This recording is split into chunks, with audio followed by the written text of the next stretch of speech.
YouTuber Anvesh కు భారీ shock. Instagram account ban చేసిన ప్రతినిధులు.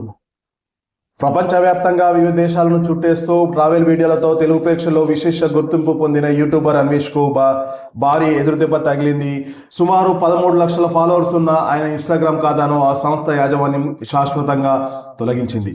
ప్రస్తుతం సెర్చ్ రిజల్ట్ లో కూడా ఈ అకౌంట్ కనిపించడం లేదు. అయితే దీని వెనుక హైదరాబాద్ సిసిఎస్ పోలీసులు ఉన్నట్లు తెలుస్తోంది.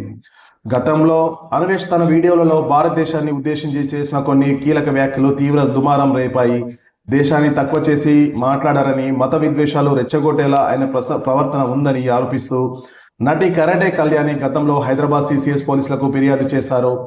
ఈ ఫిర్యాదుపై విచారణ చేపట్టిన పోలీసులు ప్రాథమికంగా ఆయన పోస్టులు దేశ ప్రతిష్టకు భంగం కలిగించేలా ఉన్నట్లు గుర్తించారు.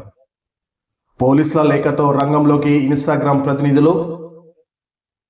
కేసు దర్యాప్తులో భాగంగా సిసిఎస్ పోలీసులు తొలుత ఇన్స్టాగ్రామ్ సంస్థకు లేఖ రాసి అన్వేష్ అకౌంట్ వివరాలను సేకరించారు. ఆ వివరాలను విశ్లేషించిన అనంతరం ఆ అకౌంట్తో ఇన్స్టా రూల్స్ ఉల్లంఘన జరుగుతుందని పోలీసులు నిర్ధారించారు. వెంటనే అకౌంట్ను తొలగించాలని కోరుతూ ఇన్స్టాగ్రామ్ నిర్వాహకులకు మరో అధికారిక లేఖ రాశారు పోలీసులు.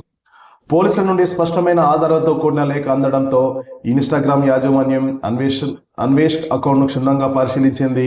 తమ కమ్యూనిటీ గైడ్లైన్స్ ను అతిక్రమించినట్టు నిర్ధారించుకొని తక్షణమే ఆ ఖాతాను బ్యాన్ చేస్తూ నిర్ణయం తీసుకుంది.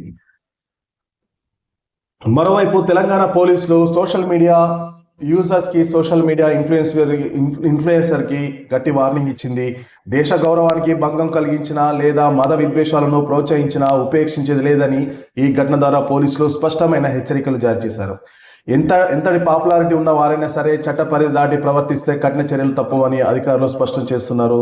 మరోవైపు లక్షలాది మంది ఫాలోవర్లు ఉన్న తన అకౌంట్ ఒక్కసారి కనుమరు కావడంతో ఆయన అభిమానులు షాక్ గురయ్యారు. ఈ పరిణామంపై అతను ఇంకా ఎలాంటి అధికారికంగా ప్రకటన చేయలేదు. ఇంకా అతను స్పందించాల్సి ఉందనేసి తెలుస్తుంది.